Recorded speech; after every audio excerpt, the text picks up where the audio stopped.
So this is our Google Sheet, and here we see on the top row, this is the header of this column, and if we scroll down, we are seeing those are not visible. Now we are going to freeze on the top row. To do this thing, at first we have to click view, and then we have to come freeze this option, and if we move our cursor over there, we'll see a list of items are there. Our target is to freeze the first row, that's why I have to choose the on row. So I'm going to click here, and row 1 will be frozen.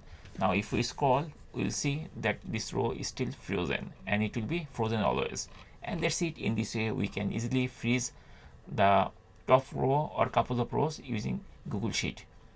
So if you want to add multiple rows to a frozen, then basically you have to choose view, freeze, then 2 row. Then you see the first 2 row, it will be frozen like that.